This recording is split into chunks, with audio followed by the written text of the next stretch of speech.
Hey, and welcome back to Day by Day with Evan. This segment is about accepting help and how that propels you forward in astronomical ways. But before we get into it, I'm just going to remind you to subscribe, hit the bell so you don't miss another episode. Comment down below at the end of this video what you think of the topic, some stuff that I can touch on that I didn't touch on, and give it a thumbs up so other people could see it. All right, let's get right into it.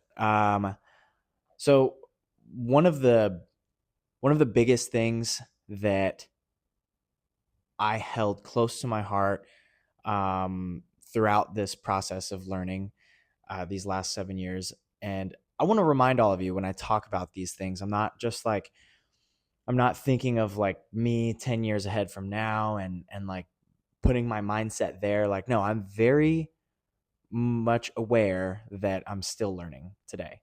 But I put myself in this like third person perspective of like what these lessons that I learned in the last 7 years did for me today. And the thing that I hold closest to my heart when it comes down to accepting help is when I was 20 and I was leaning into the drugs. I was leaning into the people that weren't doing me well. I was leaning into the jobs that didn't lead anywhere. I was leaning into pyramid schemes, all the things that didn't have my best interest in its heart. I found a group of people, and it happened to be within my family. I just was so far gone that I never connected with them in this way, that when I started to connect with them, they really gave me a space to evolve and to unfold. And that was my first experience with true love. And when you're given that space to unfold and to be the ugliest form of yourself, people that truly love you don't care about what it looks like. They're here for it. They want to see you unfold. They want to see you learn and fail and grow from it. They see it from such a macro, I guess that's the best way to put it, is seeing it from a macro view rather than a micro view. So like micro, you're focused on every little detail, which is important as well. That's why there's two worlds, two sides of the same coin, like micro is better when you need to be focused on the little details, whereas macro, it's also important to see the big picture and to see the 10-year plan, to see the forward thinking vision of an individual, of a business model, of a investment. So when I was given this opportunity to unfold and to be the ugliest parts of me, I didn't take it wanting to unfold. I took it because I needed it. I was so lost. And for those of you who lose alone and know what it feels like to lose alone, this is why I'm putting these videos out, so that you guys know that you're not alone in that feeling. I know how it feels to lose alone. And when I was shown this love, which I'm blessed to have, and I thank God every day for it, I didn't skip a beat. I grabbed hold of it and was like holding on for dear life. I was being ripped in two. Okay. So think about somebody that you know or yourself that has habits and things in their life that are pulling them towards more of that habit, right? And then you have this other entity that is pulling them away from those habits. And when you have something that's pulling you away from bad habits, it's almost like your soul is like splitting and you become two different people. And you have to choose which one aligns with your best intention for yourself, your healthiest and most valuable intention for yourself.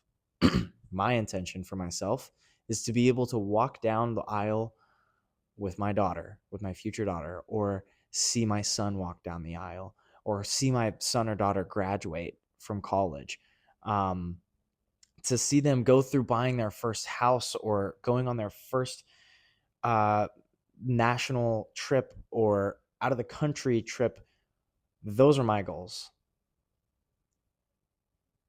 I want to impart that energy, that coveted love, that unwavering love that I hold closest to my heart with the world, because it's what helped me latch on to that intention, that best intention for myself, and to let go of who I was 7 years ago. So once I hit 21, I think I spiraled the most. And when you look at the last 7 years of your life, or wherever you are in your phase, say you're 25 or 33, look back at your last 5 years or 4 years, wherever you are, and see where you started that phase. When I was 21, oh man, this is hitting. When I was 21, I was spiraling, like doing all the drugs, smoking all the weed, drinking all the liquor in the cabinets, having nothing left in my deck to give. I had no more cards to play, to where God was saying, dude, wake the hell up right now. I got into a car crash. And 2 weeks before this car crash, I was driving a coupe. During the car crash, I was driving a truck. So I should not be here. And the fact that God made that happen, it was a sign saying like, hey, dude, if I didn't accept that truck from my dad, I would have kept the car until I had enough money to buy a new one. But instead I said, you know what? I'm going to surrender to my dad's offer. I'm going to drive the truck until I have enough money to pay for a new car. And it saved my life. I was going 75 on a back street and fell asleep at the wheel because I was drinking all day and smoking all day. And when I woke up, I was on the other side of the road. My truck had knocked down a city pole, like a light post, and the battery was at my feet. The dash was ripped open. I hop out of the car and I'm like, seatbelt bruises, concussion. I'm blessed to still be here. But that was the pinnacle of my wake up call. I said, okay, I need to never do that again. And honestly, these are the things you have to give yourself grace for, because it's not that I woke up the next day and was like, I'm holy, I'm close to God, thank you, God, for saving my life. It was years of reflecting on that moment, saying that God saved me, and feeling the truth of that, the honesty of that, like knowing that I could be dead right now. But God saved me. God gave me, the universe made sure that I was okay. But okay enough mentally to reflect on it for long enough so that I never let it happen again. And so long story short, my aunt and uncle, I live in their home right now because of recent events. I'm living in their space because I'm accepting their help. Again, I'm accepting help when I need it. I'm 28, living in my parents' home. Like, it's a hard pill to swallow for me because I've been on my own for the last 6 years, but I do it anyways because I know that God is giving me a chance to get on my feet and be whole again. And there's nothing wrong with being 28, being 30, being 33, and not having your life figured out. I'd say, and I'm not judging, I'm saying, I'm simply, and if you're this person that's hearing this right now and feeling the fire that I'm putting down on the table, feel it. Because if you're 35 and you're still figuring it out in terms of what you want to do, great. At least you're figuring it out and you're putting one foot up after another. But if you are 35 and saying that you're still figuring it out, but not, then the only person you're hurting is yourself. And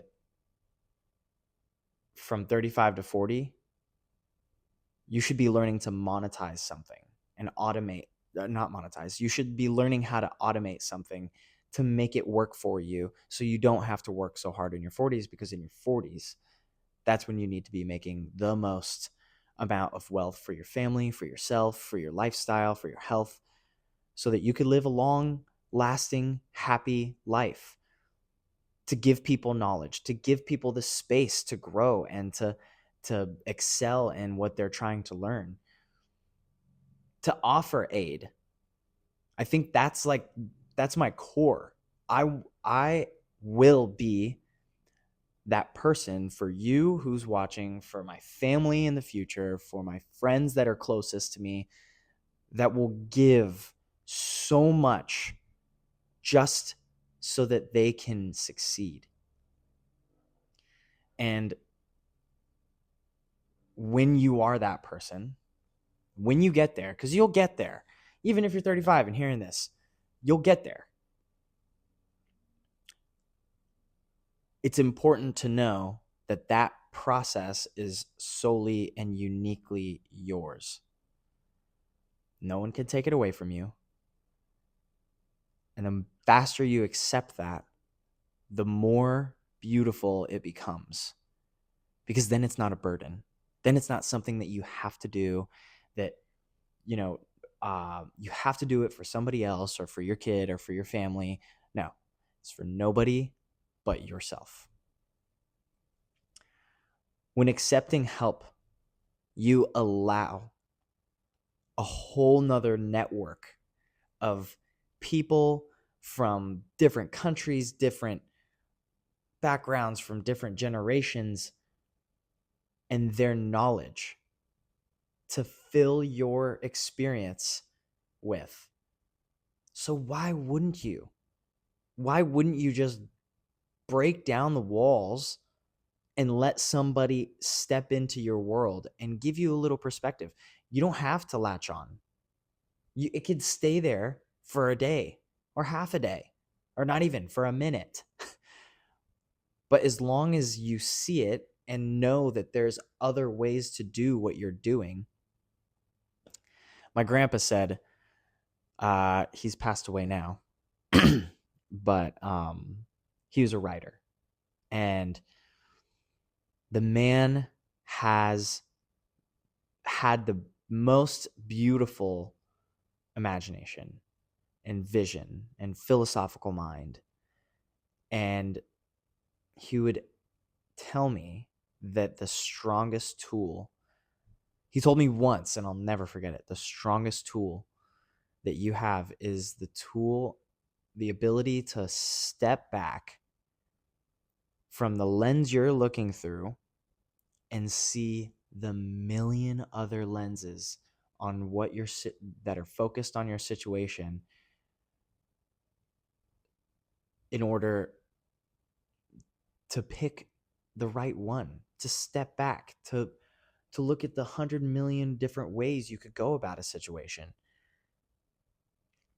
I think that that's the most descriptive way or imaginative way to describe somebody's aid in your life. It's so that you can step back from what you're looking at through your lens and look through someone else's.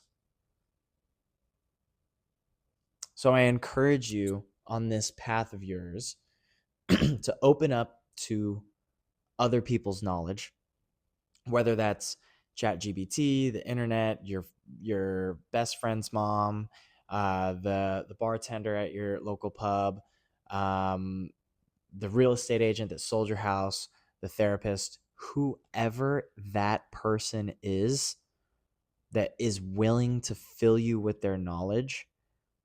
Open up a little bit and apply little bits of their perspective to your perspective, or not.